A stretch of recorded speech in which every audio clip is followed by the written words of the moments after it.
पुराने शहर के आरामगढ़ ताजू पार्क फ्लाईओवर का आज वज़ीर आला रेवंत रेड्डी के हाथों इफ्तिताह अमल में आया।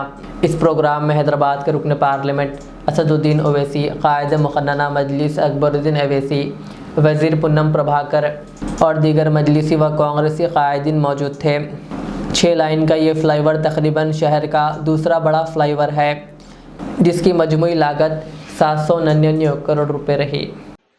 Under SRGP by our beloved Honorable Chief Minister, Government of Telangana, Shri Yennamula Revanth Reddy Garu, today, Monday, 6th January 2025, the right time for right leader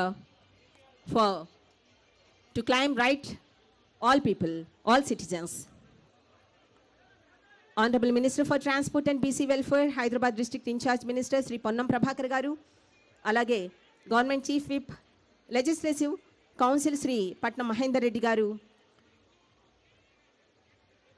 Honorable Mayor GHMC Srimati Gadwal Vijayalakshmi Garu, MLC Rahmat Garu, MLA Akbaruddin Owaisi Garu, special invitees ga Honorable MP Rajya Sabha Sri M Anil Kumar Yadav Garu, Honorable MP Hyderabad Constituency Sri Asaduddin Owaisi गारू, श्री कोंडा विश्वेश्वर रेड्डी गारू। भाई बहनों, जो मंच पे बैठे हुए हमारे MIM party के अध्यक्ष असदुद्दीन ओवैसी साहब, हमारे बचपन के दोस्त, आप लोगों को कितना पता है या नहीं मुझे पता नहीं। 35 साल पहले जब हिमायतनगर में हम अकबरुद्दीन साहब ने जब कॉलेज को जाते वक्त हम लोग सब मिलते थे, मेरा बचपन का दोस्त थे उन्होंने।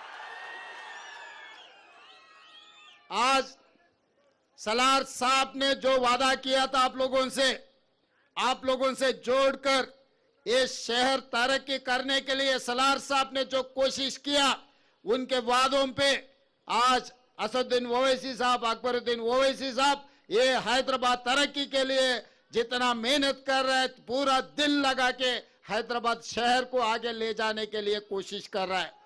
उस दिन उर्दू हॉल गली में हिमायतनगर में हम घूमते थे, तब हम नहीं सोचे वो एमआईएम का एमएलए फ्लोर लीडर बनने वाले हैं, हम तेलंगाना के मुख्यमंत्री बनने का। मगर आज के तारीख में उनको बैरिस्टर असदुद्दीन ओवैसी साहब को मुझे ये हैदराबाद शहर को बचाने का, ये हैदराबाद शहर को आगे ले जाने का जिम्मेदारी मिले। आज राजनीति कुछ नहीं, चुनाव हो गए, राजनीति खत्म हो गए। आज हैदराबाद तरक्की के लिए हम लोग दोनों मिलकर एमआईएम पार्टी के साथ कांग्रेस पार्टी जोड़कर हैदराबाद शहर को तरक्की करने के लिए हम लोग कोशिश करेंगे। जिस दिन चुनाव आएंगे उस दिन हम लोग राजनीति करेंगे। मगर एक बार चुनाव खत्म होने के बाद कब सोचे नहीं। आज मैं एक बात जिम्मेदारी से कहना चाहता हूं। आज सवेरे 12 बजे मेरा बात हुई नरेंद्र मोदी जी से।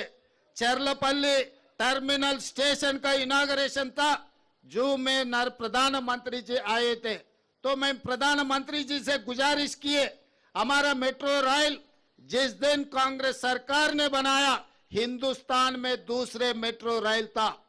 मगर तेलंगाना बनने के बाद 10 साल पिछले सरकार ने कुछ कोशिश नहीं किए। आज 9th प्लेस में हम लोग आ गए। छोटे छोटे शहर भी हैदराबाद मेट्रो से भी बड़ा हो गए। मैं वो बात याद दिलाया मोदी जी को। मोदी जी, आप प्रधानमंत्री बनकर 11 साल हो गए, मगर हमारे हैदराबाद में 1 किलोमीटर का भी मेट्रो रेल नहीं बनाया, जो खासकर गौलीगुड़ा, फलकनामा, चंद्रायन गुट्टा तक 7.5 किलोमीटर जो मेट्रो का था, एक कदम भी, एक ईंट भी नहीं लगाया। इसीलिए हम फेज 2 हैदराबाद मेट्रो के लिए केंद्र सरकार को हमारा रिप्रेजेंटेशन दिया हुआ है, आप कैबिनेट में मंजूर करो, क्योंकि दिल्ली के बाद दिल्ली के साथ हैदराबाद शहर है। इसीलिए हैदराबाद शहर में मेट्रो का एक्सपेंशन करने का जिम्मेदारी तेलंगाना सरकार ने लिया। इनका जो भी परमिशन है केंद्र सरकार में है। मैं ये नहीं सोचा वो भारतीय जनता पार्टी का और मैं कांग्रेस का, ऐसा सोचे तो काम नहीं होने वाले हैं। जब काम लेना है तो बराबर हिस्सा मांग के लेंगे, वो हिस्सा हमारे है, हमारे हिस्सा हम लेकर रहेंगे। इसीलिए मैं मोदी जी से कहा, आप हमारे मेट्रो का परमिशन तुरंत दे दो। उसके अलावा मैं मोदी जी से पूछा, हमारे मूसी का भी आपके ने पेंडिंग है। आउटर रिंग रोड के साथ साथ आज हम लोग रीजनल रिंग रोड बना रहे, 370 किलोमीटर का रीजनल रिंग रोड हम बना रहे। वो रीजनल रिंग रोड आए तो तेलंगाना में इतना इन्वेस्टमेंट्स आ जाएंगे, तेलंगाना एकदम तरक्की आगे जाने वाले। जैसा दिल्ली, गुड़गांव, हरियाणा है, वो दो मिलाए तो हैदराबाद शहर के सामने, तेलंगाना के सामने छोटे हो जाएंगे। इसीलिए आज ये जो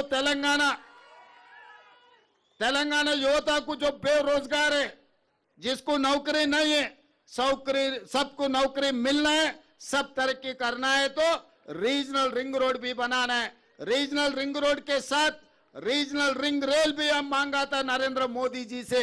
इनके साथ साथ वकाराबाद, कोडंगल और कृष्णा रेलवे लाइन भी हम मांगे थे कि क्योंकि आज मेट्रो, आज रेलवे का जो इनाग्रेशन हुआ चरलापल्ली के बहुत सालों से वो पेंडिंग पड़ा हुआ था।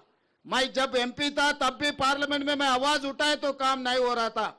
मैं मुख्यमंत्री बनने के बाद उसका जो जो जरूरत है, लैंड एक्विजिशन का काम था, सब कुछ क्लियर कर दे के आज चरलापल्ली रेलवे स्टेशन एक बड़ा रेलवे स्टेशन हम बना लिए।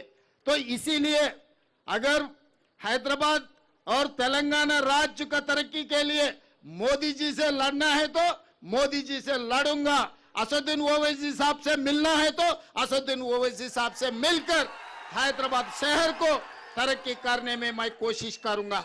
ओवैसी हॉस्पिटल, चंद्रायन गुट्टा और एयरपोर्ट का जो वहां पे मेट्रो जा रही है, तो ये ट्रिपल टेकर होगी, डबल डेकर आपने सुना होगा, लेकिन उसकी डिजाइनिंग ऐसी है कि नीचे से भी ट्रैफिक जाएगी, फ्लाईओवर से भी ट्रैफिक जाएगी, फ्लाईओवर के ऊपर से मेट्रो ट्रेन जाएगी।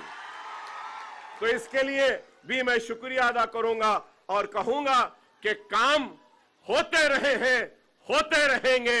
आप मुनज़्ज़म रहिए, मुत्तहिद रहिए, अपनी वाबस्तगी को अपनी जमात के साथ रखिए और आपकी जमात बैरिस्टर असदुद्दीन ओवैसी साहब की क़यादत में आपके मसाइल को हल करेगी, आपकी नुमाइंदगी करेगी। वाखिर दावाना अल्हम्दुलिल्लाहि रब्बिल आलमीन।